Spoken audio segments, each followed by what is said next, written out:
भुनक्तु सह वीर्यं करवावहै तेजस्विनावधीतमस्तु मा विद्विषावहै।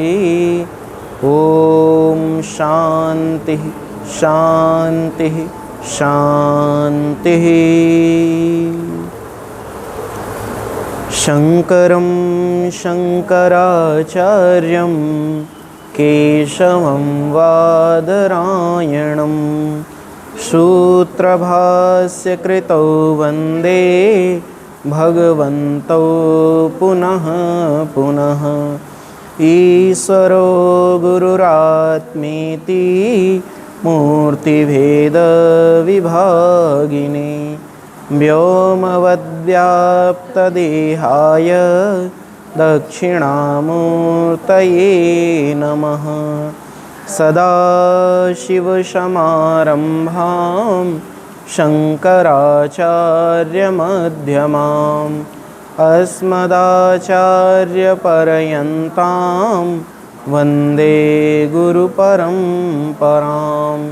श्रुतिस्मृतिपुराणानाम् आलयं करुणालयं नमामि भगवत्पादं शङ्करं लोकशङ्करम्।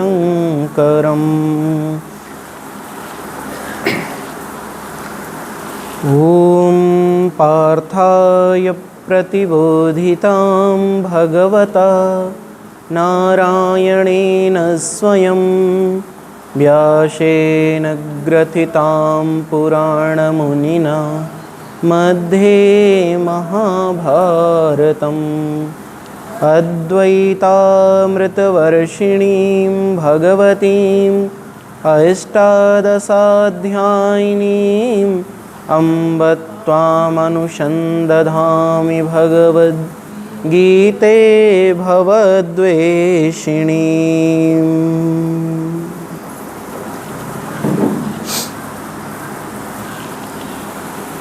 कल हम लोगों ने विचार किया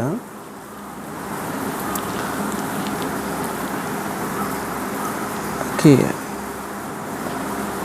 आचार्य की शरणागति कैसे हो। आचार्य के पास दो विषय थे, जिसमें से एक विषय पर विचार किया कि आचार्य के पास कैसे जाएं और कैसे ना जाएं। तो उसमें एक बिंदु पर विचार किया कि कैसे आचार्य के पास नहीं जाना चाहिए। श्रेष्ठ महापुरुषों के पास किस तरह से नहीं जाना चाहिए,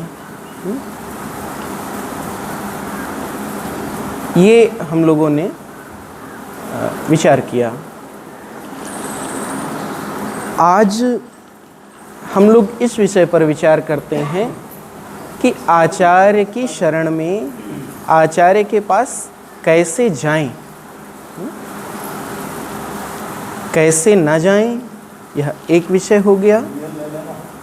और आज दूसरा विषय है कि आचार्य की शरण कैसे लें, आचार्य की शरण में कैसे जाएं। नहीं जाना है दुर्योधन की तरह, नहीं जाना है इंद्र की तरह।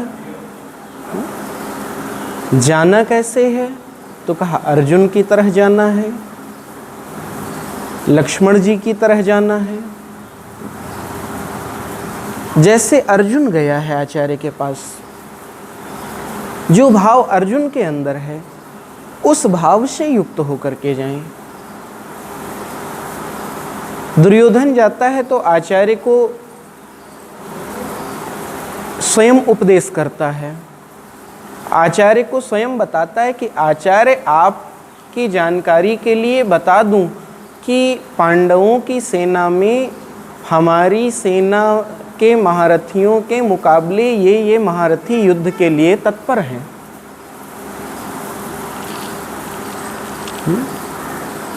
उधर अगर अर्जुन है तो हमारी तरफ कर्ण है, उधर भीम है तो हमारी तरफ पितामह भीष्म है, उधर कोई और है तो हमारी तरफ उसके समक्ष उसके ही जैसा दूसरा महारथी खड़ा है। क्या आचार्य द्रोण को ये पता नहीं था? क्या आचार्य द्रोण को इसकी जानकारी नहीं थी? मुझे लगता है उस समय आचार्य द्रोण से ज़्यादा इस विषय को कोई जानता ही नहीं था कि संपूर्ण भारतवर्ष में कौन कौन योद्धा हैं जो किस किस शस्त्र में, किस किस विद्या में निपुण हैं, किसको कौन सी विद्या में महारत हासिल है, कौन सा शस्त्र चलाने में कुशल है। ये क्या आचार्य द्रोण को पता नहीं था? भली भांति पता था, लेकिन अगर दुर्योधन आचार्य द्रोण को ये बताने के लिए जाता है कि आचार्य ऐसे ऐसे योद्धा खड़े हैं, तो इसका मतलब दुर्योधन के अंदर का जो अभिमान है वह अभिमान प्रकट होता है कि आचार्य, आपको अगर अंदाज़ा ना हो, आप ना जानते हो, तो मैं आपको बता दूं। जिस आचार्य ने सिखाया है, आज दुर्योधन उसी से आगे बढ़ करके बातें करते हैं। ये दुर्योधन का दोष है, अवगुण है। दूसरा जो दोष दुर्योधन के अंदर दिखाई पड़ता है, वह दोष दिखाई पड़ा कि वो राजापने के अभिमान से युक्त है। राजा है नहीं, है अभी युवराज, लेकिन जाकर के वचन कैसे बोलता है? तो कहा राजा वचनम अब्रवीत, राजा के जैसे वचन बोलना। और तीसरा जो दोष दुर्योधन के अंदर है, वह दोष है कि वह आचार्य के अंदर कमी देखता है। आचार्य आपने जानबूझ करके इसको सिखाया, अगर आपने ना सिखाया होता तो ऐसी स्थिति ना पैदा होती, ऐसी स्थिति ना बनती, और ऐसी स्थिति ना बनती तो आज ये धृष्टद्युम्न हमारे सामने सेनापति बन करके नहीं खड़ा होता। तीसरी चीज, एक दोष जो दुर्योधन के अंदर दिखाई पड़ता है, दुर्योधन के अंदर स्वार्थ है, अत्यधिक स्वार्थ है।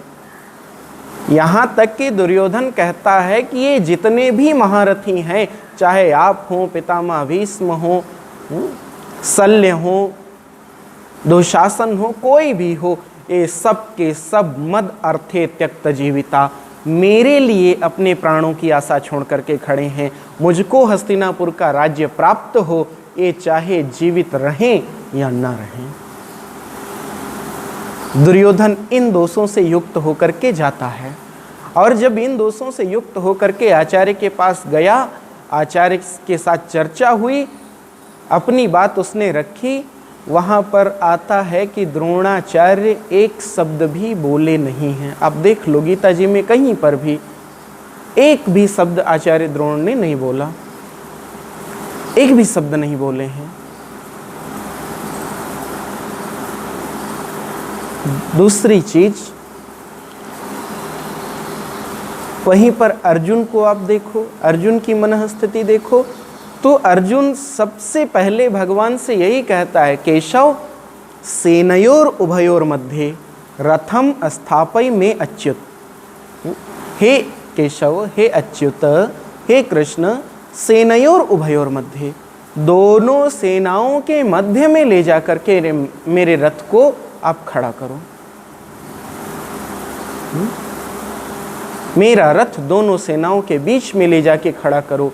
यावद एतान निरीक्षे हम युद्ध कामान अवस्थितान, मैं निरीक्षण करना चाहता हूँ, मैं देखना चाहता हूँ कि इस युद्ध क्षेत्र में, इस समरांगण में कौन कौन मेरे साथ युद्ध करने के लिए सामने खड़ा है, कौन कौन है। मैं ये जानना चाहता हूँ कि जो ये दुर्बुद्धि मेरे भाई हैं, मेरे चाचा धृतराष्ट्र के, जो ताऊ धृतराष्ट्र के जो ये पुत्र हैं, जो दुर्बुद्धि हैं, इन दुर्बुद्धि लोगों का साथ देने के लिए कौन खड़ा है। दोष और उनके जो सहायक दोष हैं, साधक का धर्म होता है सबसे पहले उन पर विचार करें।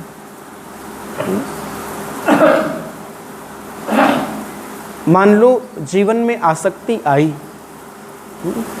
तो आसक्ति आई तो आसक्ति के पीछे कोई ना कोई हेतु होगा, कोई ना कोई कारण होगा। ममता जीवन में आई तो उस ममता के पीछे कोई ना कोई हेतु होगा। कहाँ से ये पैदा हुई, कहाँ से पली बढ़ी और कहाँ से चुपके से हमारे अंदर इसने प्रवेश कर लिया। तो इस युद्ध क्षेत्र में साधक को अगर भौतिक दृष्टि से देखें तो जो ये कुरुक्षेत्र है, इस कुरुक्षेत्र में अर्जुन विचार करता है, और आध्यात्मिक दृष्टि से देखें तो यह अपना शरीर, अपना देह ही कुरुक्षेत्र है। क्योंकि यह जो उपकरण हमको मिले हैं ना, जो कर्मेंद्रियां मिली हैं, एक कर्म करने के लिए ही मिली हैं।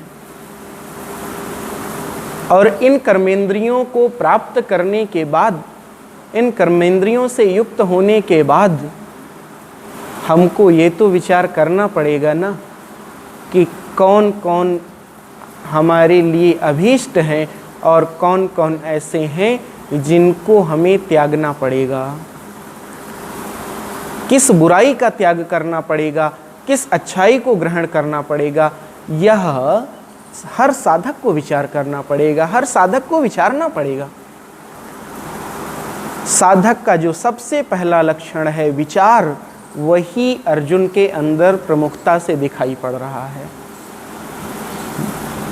नहीं, क्या जरूरत थी, सब खड़े थे, वो भी खड़ा रहता, लड़ाई शुरू होती तो, लेकिन अर्जुन कहता नहीं, मैं विचार करना चाहता हूँ किस किस के साथ युद्ध करना है। और जब भगवान से कहा, भगवान ने ले जा करके उसके रथ को रोक दिया दोनों सेनाओं के मध्य में। पहला जो लक्षण दिखाई पड़ा अर्जुन के अंदर कि वो विचारवान है, उसके अंदर विचार करने का भाव है। जो दूसरा लक्षण अर्जुन के अंदर दृष्टिगोचर होता है, जो दूसरा लक्षण दिखाई पड़ता है, वो दूसरा लक्षण ये है, अर्जुन कहता है केशव ठीक है, ये दुष्ट भी हैं तो क्या करना, हैं तो मेरे अपने ना। अगर दुष्ट हैं तो भी कोई बात नहीं, मेरे अपने हैं, और ऐसे जो मेरे अपने लोग हैं उनको मार करके मैं इस युद्ध के बाद जो राज्य मिलेगा उस राज्य को प्राप्त नहीं करना चाहता। ये तो सिर्फ हस्तिनापुर की बात है। केशव, सिर्फ हस्तिनापुर ही नहीं बल्कि पूरी पृथ्वी का राज्य भी अगर अपनों के रक्त से सना हुआ हो तो मुझे पूरी पृथ्वी का राज्य भी त्याज्य है। मैं पूरी पृथ्वी का राज्य भी त्यागने के लिए तैयार हूँ, लेकिन मैं लोभ के लिए, थोड़े से राज्य के लिए अपनों को मारना नहीं चाहता। अर्जुन के अंदर जो दूसरा गुण दिखाई पड़ता है वह गुण है कि अर्जुन के अंदर स्वार्थ नहीं है। अर्जुन स्वार्थी नहीं है। सीधे सीधे कह देता है, आपि त्रैलोक्यस्य राज्यस्य हेतु किम न मही कृते। तीनों लोकों का राज्य मिल जाए, पूरी पृथ्वी का राज्य मिल जाए, लेकिन फिर भी मैं अपनों की हत्या करने के लिए, अपनों पर शस्त्र चलाने के लिए तैयार नहीं हूं केशव।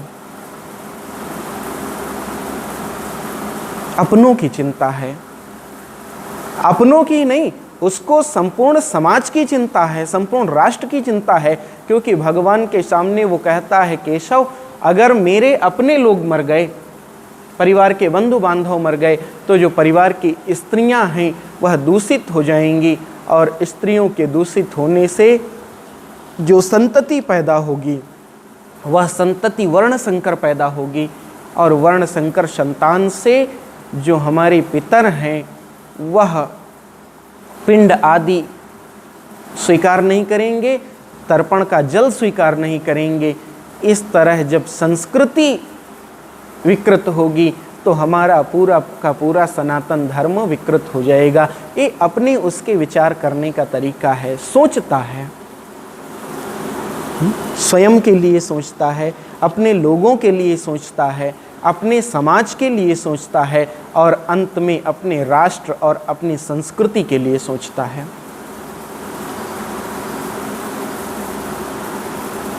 मतलब उसके अंदर स्वार्थ किंचित मात्रा में भी नहीं है, जरा सा भी स्वार्थ नहीं है।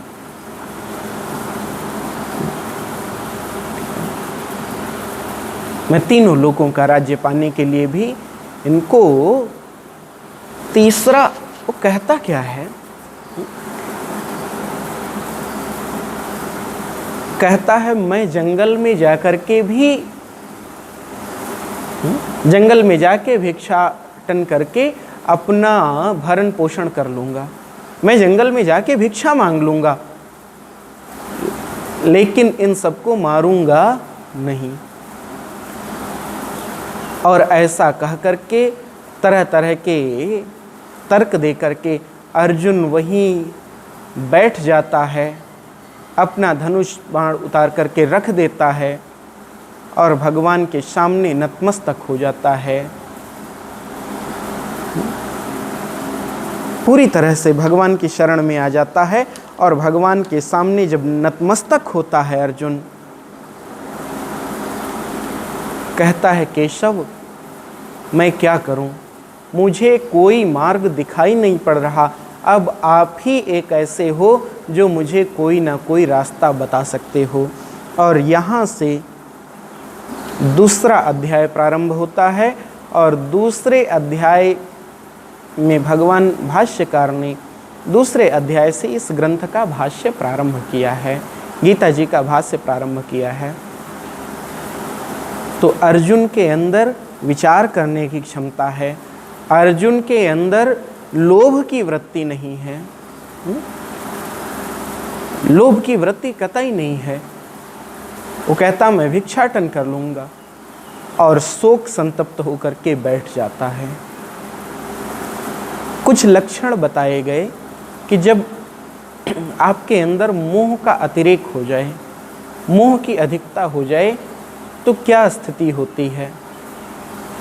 तो यहाँ पर अर्जुन के माध्यम से यह भी दिखाया है कि अगर जीव किसी न किसी कारणवश मोह से ग्रस्त हो जाए,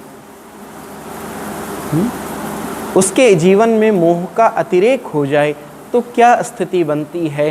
तो मोह का अतिरेक होने का सबसे प्रमुख लक्षण है कि जीव उस स्थिति में धर्म अधर्म का विचार नहीं कर पाता, श्रेष्ठ और निकृष्ट का विचार नहीं कर पाता।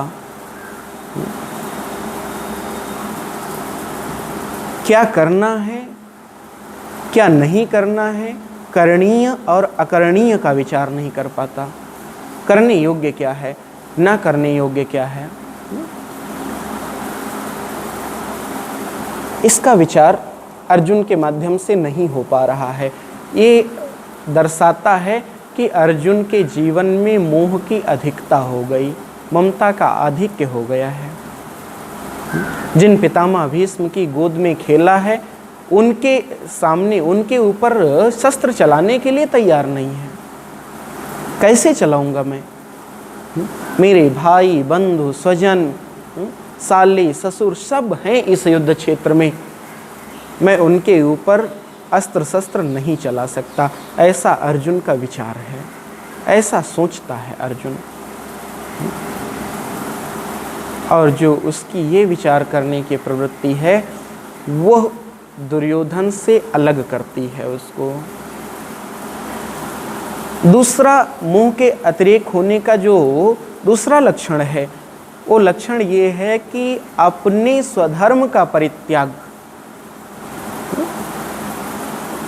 जीव के अंदर जब मोह बढ़ता है तो क्या करता है, तो कहा अपने स्वधर्म का परित्याग कर देता है और दूसरे के धर्म का ग्रहण कर लेता है।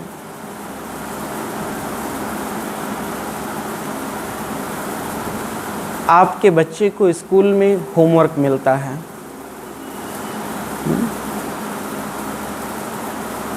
बच्चा खेलने में स्कूल से आया, उसने बैग फेंका और खेलने में लग गया। सुबह से लेके शाम तक खेला, खूब खेला, थक गया, थक करके शाम को सो गया जल्दी। अब जब सुबह स्कूल जाने की बारी आई तो उसको याद आया कि होमवर्क मिला था। अब वो रोने लगता है। स्कूल नहीं जाऊंगा, स्कूल में मार पड़ेगी, मैंने होमवर्क नहीं किया है, मम्मी मेरा होमवर्क रह गया। परिणाम, अगर आप उसको स्कूल छोड़ के आते हो, एक स्थिति ये बनती है। दूसरी स्थिति क्या होती है, मम्मी ने कहा ठीक है जल्दी से कॉपी निकाल, मैं तेरा होमवर्क कर देती हूँ। अब वो टेढ़ी मेढ़ी राइटिंग बना करके माताजी ने उसका होमवर्क कर दिया। क्या है, आपका अपने बच्चे से प्रेम नहीं है, बल्कि यहाँ पर जो स्थिति पैदा हुई उसी स्थिति का नाम है मोह। क्योंकि होमवर्क मिला था बच्चे के लिए और कर दिया आपने ना, तो वो हो गया मोह। आप उसको उसी तरह से भेजते और जब होमवर्क नहीं होता, टीचर के सामने कॉपी जाती, उसको डांट पड़ती, तब उसको लगता कि मैंने गलती की है जिसकी वजह से आज ये डांट पड़ी है मुझे। तो अगले दिन क्या करता, स्कूल से आने के बाद शायद पहले होमवर्क करता, उसके बाद खेलने जाता। आपने क्या किया, आपने एक दिन उसका होमवर्क कर दिया। अब उसको ये बात समझ में आ गई, चलो आज मम्मी ने कर दिया, कल फिर मम्मी कर देंगी जब रोने लगूंगा, तो अब तो आदत बना लेगा ना। ये मोह है, ऐसा नहीं होना चाहिए। आपने अपने स्वधर्म का परित्याग कर दिया और बच्चे का जो धर्म है ना, विद्यार्थी धर्म, उस विद्यार्थी धर्म का ग्रहण कर लिया आपने।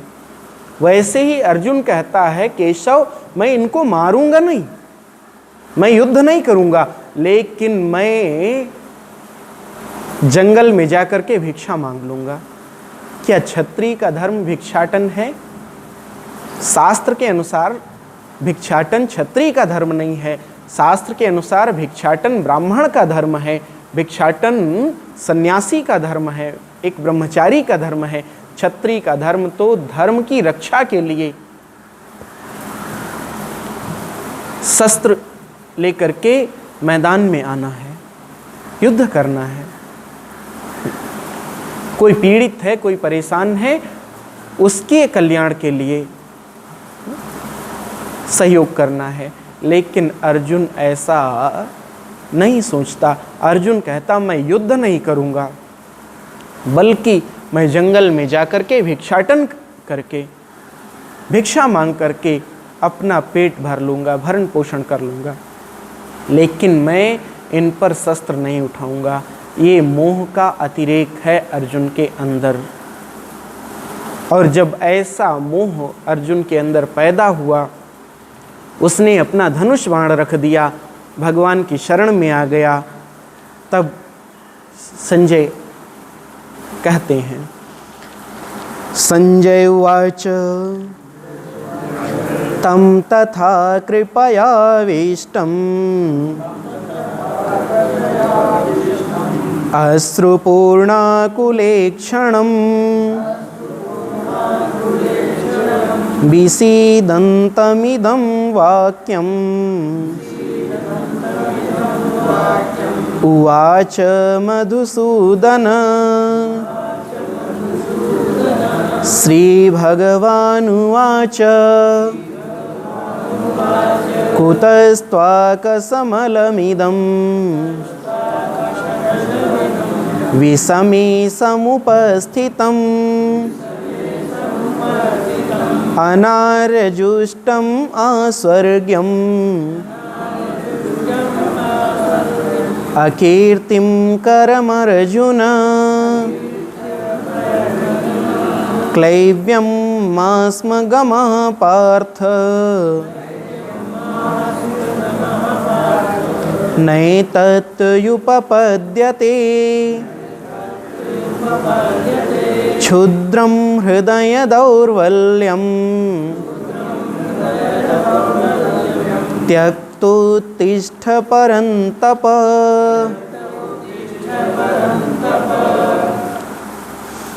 ऐसा कह करके तम तथा कृपयाविष्टम अश्रुपूर्णाकुलेक्षणम, विसीदन्तम इदम वाक्यम उवाच मधुसूदन। संजय कहते हैं जब ऐसा कह करके अपना धनुष बाण रख करके अर्जुन बैठ गया तो उस अर्जुन से भगवान ने कहा, स्थिति क्या है अर्जुन की, तो कहा अश्रुपूर्णा कुलेक्षणम, उसके नेत्रों में अश्रु हैं, बहुत ही कातर भाव से, बहुत ही दुखी भाव से, बहुत ही दयनीय स्थिति में है और शोक से युक्त है। उससे भगवान श्री कृष्ण ने कहा,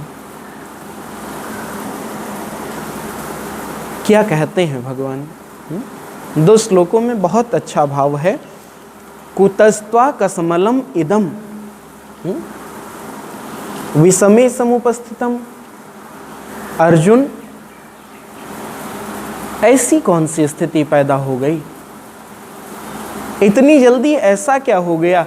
जो अर्जुन अपने वनवास काल में तरह तरह की साधना कर रहा था, तरह तरह का तप कर रहा था, दिव्यास्त्रों को जुटाने के लिए अनेकानेक देवताओं को प्रसन्न किया, जो इतना मजबूत है कि भगवान शिव भी सामने आ गए तो उनसे युद्ध कर लेता है,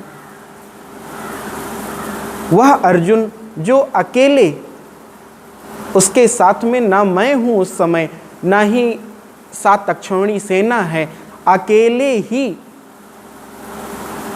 राजा विराट के यहाँ युद्ध में सारे के सारे कौरवों को पराजित कर देता है। पितामह भीष्म, द्रोणाचार्य, कृपाचार्य से सजी हुई पूरी सेना को परास्त कर देता है। आज ऐसी कौन सी स्थिति हो गई? ये जो मन के अंदर मलिनता आई ना, एक कलमश जो मन के अंदर है, ये अर्जुन तेरे अपने अंदर का नहीं है। तुझको तो मैं बहुत अच्छी तरह से जानता हूं, ये तेरा अपना नहीं है। ये कहां से आया? आचार्य का एक धर्म होता है ना, आचार्य कभी भी आपकी बात को यथावत स्वीकार नहीं करते।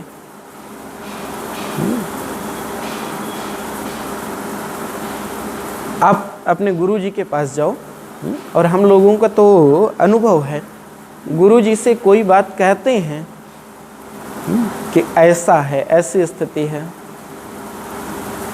तो वो हमारा कहना नहीं मानते, बल्कि उस स्थिति, उस अवस्था के पीछे जो कारण है, उस कारण को ढूंढते हैं। हम लोग अपनी बात कहेंगे, कभी कभी ऐसी स्थिति आती है गुरुजी पूरा सुन लेंगे, कोई जवाब नहीं देते हैं। हम लोगों को लगता है फालतू में इतना बक के चले आए। बाद में विचार करते हैं, उसका कारण ढूंढते हैं ना।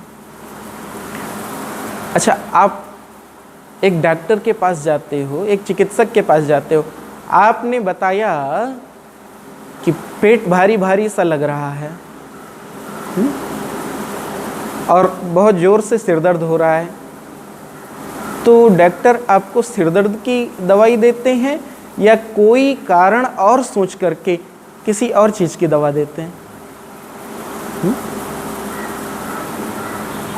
आप तो जाके बताते हो डॉक्टर साहब लगता है यहाँ पर कोई हथौड़े से चोट कर रहा है।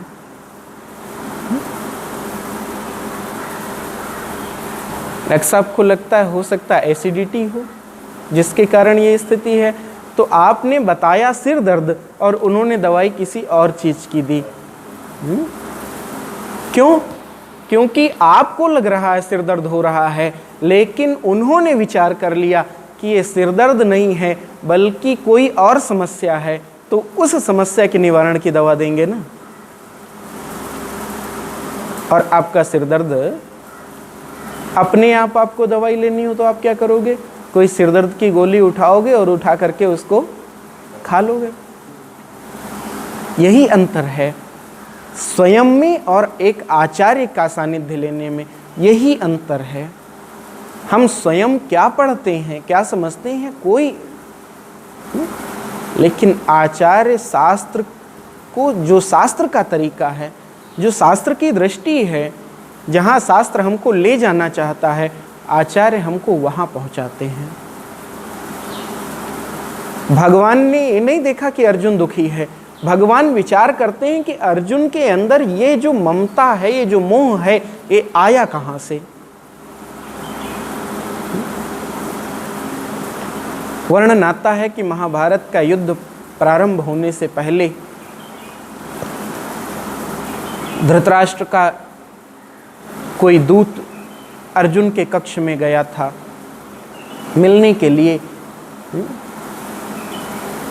और उसने अर्जुन को अपने तरीके से समझाया कि अर्जुन, क्या तू राज्य के लिए अपनों के साथ युद्ध करेगा? महाराज धृतराष्ट्र ने ऐसा कहा है, ऐसा पूछा है। ये सारी बातें होती हैं और वहीं से एक संस्कार बैठ गया अर्जुन के मन के भीतर। वहीं से अर्जुन के मन के अंदर एक दोष बैठा कि ये तो सब के सब मेरे अपने हैं, मैं इनके साथ कैसे युद्ध करूंगा, कैसे इनको मारूंगा। तो मतलब यह जो दोष है ये अर्जुन का अपना है या कहीं से आयातित है? भगवान यही तो कहते हैं, कुतस्त्वा कस्मलम इदम। अर्जुन, ये जो मैल, ये जो गंदगी, ये जो दोष तेरे अंदर आया है, ये दोष आया कहाँ से? और ऐसे समय पर ये दोष आया है जब बहुत विषम परिस्थिति है, विषमे सम उपस्थितम। आज जब दोनों सेनाएं आमने सामने खड़ी हैं, शंख बज चुके हैं, सारी चीज़ें हो चुकी हैं, उसके बाद तू कह रहा है कि मैं युद्ध नहीं करूँगा।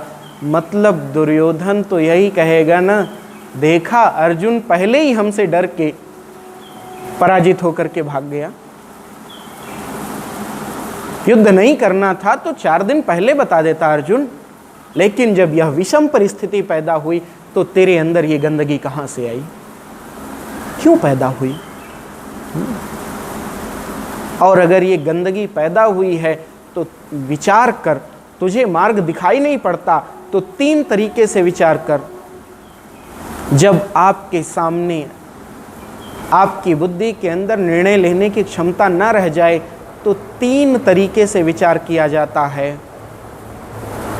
कि मेरे लिए क्या श्रेष्ठ है और क्या निकृष्ट है, क्या उचित है, क्या अनुचित है। पहला तरीका क्या है? बोले अनार्य जुष्टम। व्यवहार तो तेरा अनार्यों जैसा है। तेरे जो श्रेष्ठ लोग हैं, उन लोगों ने जब ऐसी स्थिति पैदा हुई तो उस स्थिति में कैसा व्यवहार किया, विचार कर। अगर युद्ध का समय उपस्थित हुआ हो, युद्ध उपस्थित हुआ हो और उस समय तेरे पूर्वज जिनको तू अपना आदर्श मानता है वो अस्त्र शस्त्र रख करके भाग गए हों युद्ध छोड़ करके, तो अर्जुन तुझे मैं नहीं रोकता, तुझको भी युद्ध छोड़ करके चले जाना चाहिए। तुझको भी युद्ध का परित्याग कर देना चाहिए। अगर इस स्थिति में तेरे जो श्रेष्ठ हैं उन्होंने युद्ध किया है तो तुझको युद्ध करना चाहिए। ये विचार तुझको करना है उनके आचरण को देख करके, उनके व्यवहार को देख करके। जैसा आचरण हमारे श्रेष्ठ लोगों ने किया हो उनके अनुरूप आचरण हमको करना चाहिए। उसको ध्यान में रख करके वैसा ही आचरण करना चाहिए जब हमारे सामने धर्म संकट उत्पन्न हो। पहला जो तरीका है वो है जैसा आर्यों ने किया, जैसा हमसे श्रेष्ठ लोगों ने किया। जब धर्म संकट उपस्थित हो तो उनका ही अनुकरण हमें करना चाहिए। ठीक, जो तरीका उन्होंने अपनाया उसको अपनाना चाहिए। दूसरा है अस्वर्ग्यम। अर्जुन, श्लोक संख्या 2 में जो दूसरी लाइन में दूसरा शब्द है अस्वर्ग्यम। अर्जुन, एक बात विचार कर, अगर तू इस युद्ध को छोड़ करके भाग जाएगा तो तेरे इस कर्म के कारण तुझको श्रेष्ठ गति मिलेगी, श्रेष्ठ लोगों की प्राप्ति होगी, या तेरी गति निकृष्ट लोकों में होगी, अधोगति होगी, स्वर्ग की प्राप्ति होगी या फिर नीचे के लोकों की प्राप्ति होगी, ये तुझको विचार करना है। तेरे इस कर्म से तुझे स्वर्ग मिलेगा, श्रेष्ठ लोक मिलेंगे या नहीं मिलेंगे, ऐसा विचार करो।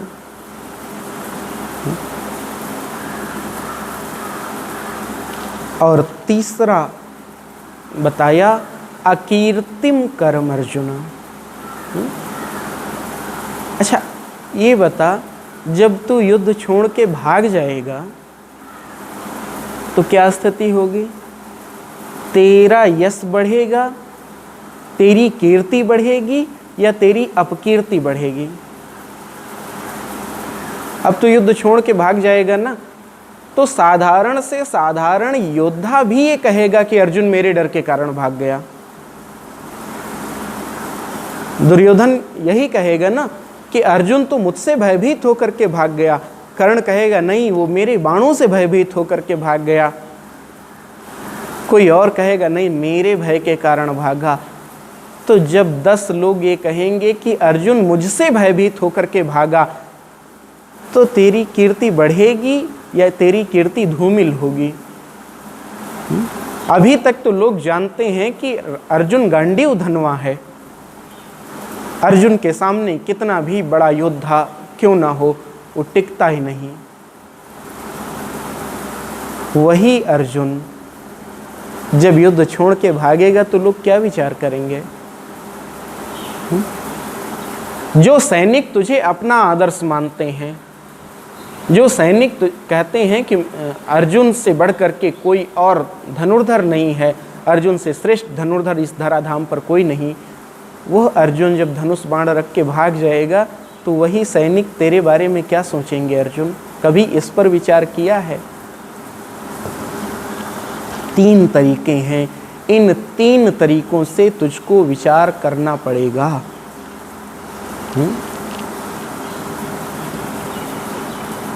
विचार के 3 धरातल भगवान ने दिए।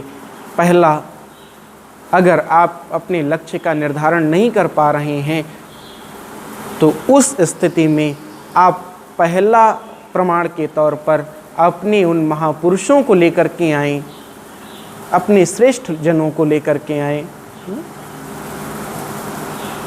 उनके आचरण को देखें और उस परिस्थिति में कभी ऐसी परिस्थिति उत्पन्न हुई हो तो ऐसी परिस्थिति उत्पन्न होने पर जैसा आचरण महापुरुषों ने किया है हमको भी वैसा ही आचरण करना चाहिए। ये पहली चीज। दूसरा, मेरे कृत्य से मुझे श्रेष्ठ लोक की प्राप्ति होगी या अधोगति की प्राप्ति होगी?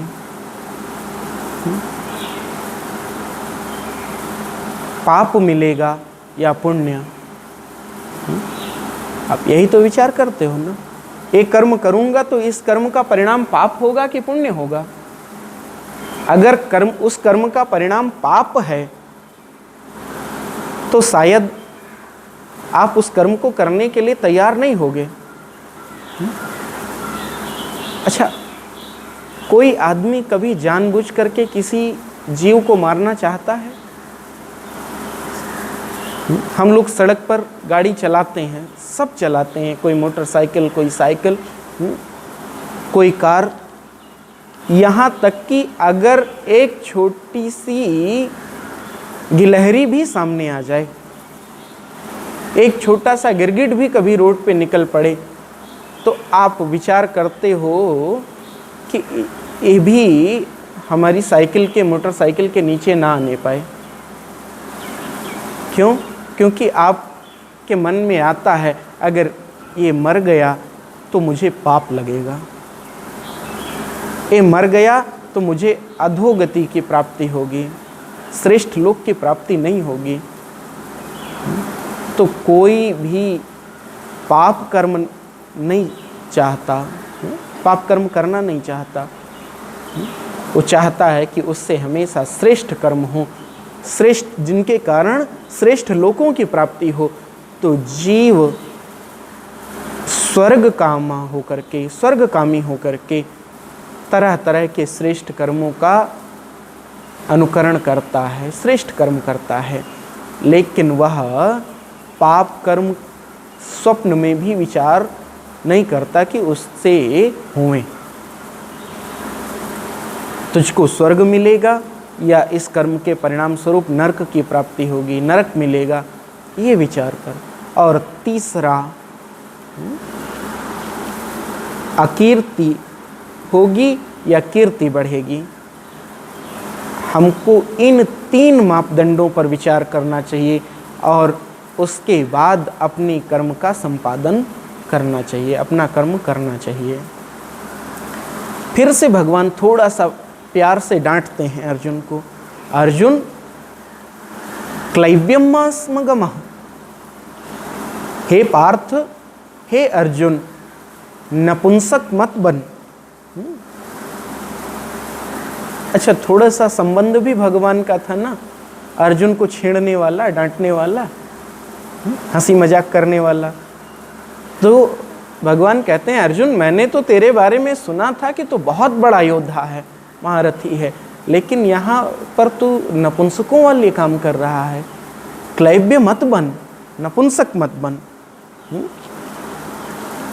नये तत्युपपद्यते क्षुद्रम हृदय दौर्बल्यम त्यक्तः उत्तिष्ठ परंतप पराम तापयति इति परंतपः।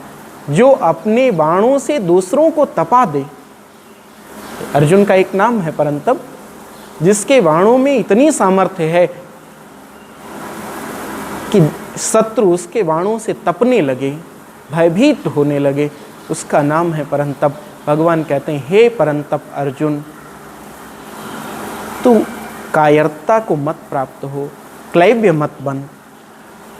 और जो हृदय की कमजोरी है ना, क्षुद्रम हृदय दौर्बल्यम। अच्छा, आप देखो, जब कोई ना कोई दोष आ जाता है मन के अंदर, कहीं ना कहीं ममता मोह आ जाता है, तो फिर आपकी विल पावर कमज़ोर होने लगती है। जो इच्छा शक्ति है वो कमज़ोर होने लगती है। निर्णय लेने की क्षमता कमज़ोर हो जाती है ना। एक पिता का के 2-3 बच्चे हैं, उसमें से एक नशेड़ी निकल गया, जुआरी शराबी निकल गया। वो घर की सारी ज़मीन बेचे दे रहा, सब चौपट किए दे रहा। पिताजी क्या करते हैं?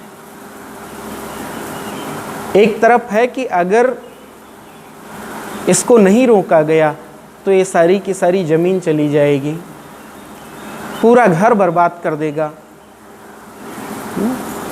उस स्थिति में करना क्या चाहिए? 2 तरह के पिता दिखाई पड़ते हैं। एक ऐसे होते हैं जो गए और जा कर के उन्होंने एक गजट निकलवाया, अमुक लड़के के आचरण के कारण अब इससे मेरा कोई संबंध नहीं रह गया, मेरी चल अचल किसी संपत्ति पर इसका कोई अधिकार नहीं है। एक तो ये है। और दूसरे, कुछ होता है, ठीक है तो अपना ही लड़का, मोह के कारण उनकी जो इच्छा शक्ति है वो कमज़ोर हो गई, परिणाम सब कुछ बर्बाद कर दिया।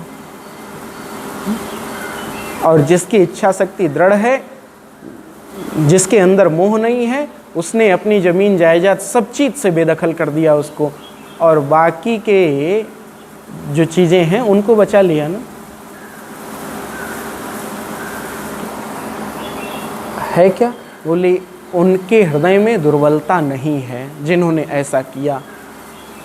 तो हे अर्जुन, तू भी अपने हृदय की दुर्बलता का परित्याग कर। क्षुद्रम हृदय दौर्बल्यम त्यक्ता, त्याग करके उत्तिष्ठ परंतप। हे अर्जुन, उठ जा, युद्ध के लिए तत्पर हो। और जब भगवान ने कहा फिर से अर्जुन वही बातें कहता है। अर्जुन उवाच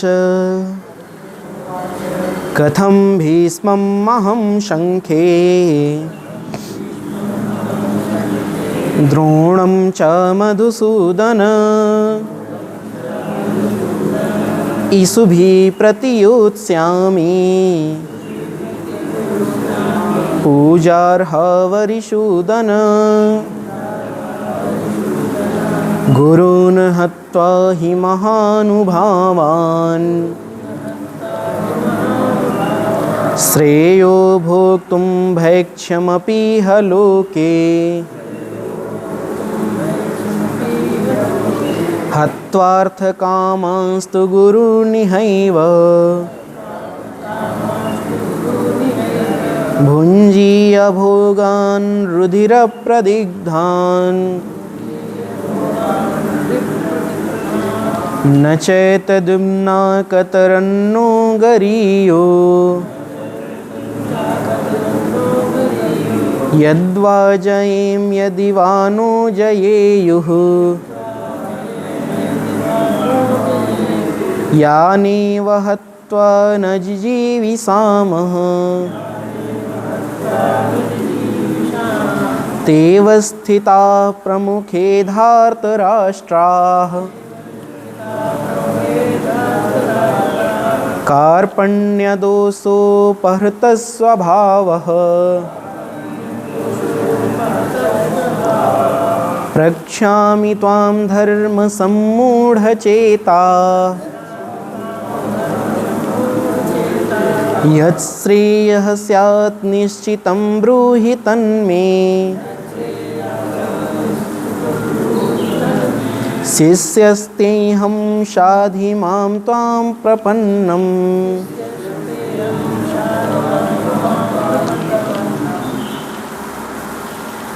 जब भगवान ने अर्जुन से इतना कहा, फिर से अर्जुन वही बात शुरू कर देता है। केशव कथम भीष्मम् अहम शंखे द्रोणम च। हे मधुसूदन, हे कृष्ण, मैं आचार्य द्रोण और पितामह भीष्म के साथ युद्ध कैसे करूंगा? अरे जीवन भर मैंने इनके चरणों की पूजा की है, इनको प्रणाम किया है, और आज उन्हीं के साथ मैं युद्ध करूं? ऐसा मैं कदापि नहीं कर सकता, ऐसा मैं कभी नहीं कर सकता। गुरून् हत्वा ही महानुभावान् श्रेयो भोक्तुम भैक्ष्यमपीह लोके। हे केशव, अगर गुरुदेव आचार्य द्रोण के रक्त से सना हुआ, पितामह भीष्म के रक्त से युक्त यह हस्तिनापुर ही नहीं अपितु पूरी पृथ्वी का राज्य भी मुझे भोगने को मिले, तो इनके रक्त से सने हुए राज्य को भोगने की अपेक्षा मैं भिक्षा मांग करके अपना जीवन यापन कर लूँगा। भुंजीय भोगान रुधिर प्रदग्धान हत्वार्थ कामांस्तु गुरुर्निहैव। कल्याणकारी क्या है? तो बोले श्रेयो भोक्तुम भैक्ष्यम अपीह लोके। भिक्षा मांग करके इनके रक्त से सने हुए राज्य की अपेक्षा जीवन यापन करना ज्यादा श्रेष्ठ है। न चैतदिम्ना कतरन्नो गरियो। हे केशव, मैं यह नहीं समझ पा रहा हूँ कि जो ये युद्ध होगा इसमें क्या करने योग्य है और क्या करने योग्य नहीं है। मैं युद्ध करूं या ना करूं, इस युद्ध का निर्णय भी नहीं पता है। मैं धृतराष्ट्र के पुत्रों को मारूंगा या वो मुझे मार डालेंगे।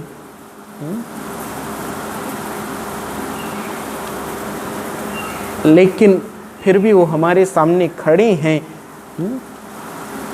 हम ऐसे अपने दुष्ट भाइयों को मारकर भी जीवित रहना नहीं चाहते।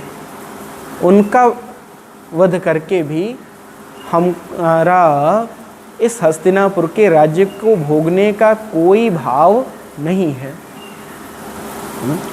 अच्छा, धृतराष्ट्र के पुत्र दुर्योधन, दुशासन आदि तो आतताई हैं, और शास्त्र कहता है आतताई के लिए किसी भी प्रकार का कोई क्षमादान नहीं होना चाहिए। आज की भाषा में आप, संविधान की भाषा में आप कह लो कि हीनियस क्राइम है।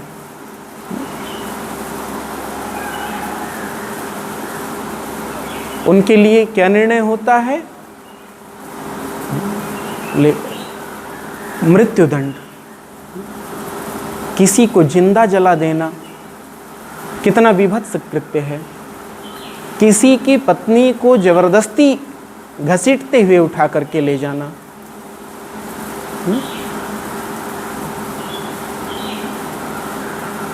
हजारों लोगों के सामने, सैकड़ों लोगों के सामने किसी महिला का जबरदस्ती वस्त्रहरण करना,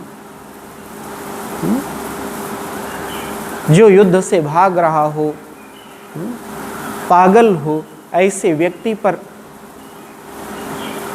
अस्त्र शस्त्र चलाना, ये सब जो कृत्य आते हैं, इन कृत्यों को करने वाला व्यक्ति आतताई कहा जाता है। और आप देखो दुर्योधन और दुशासन के जीवन में ये कृत्य दिखाई पड़ते हैं।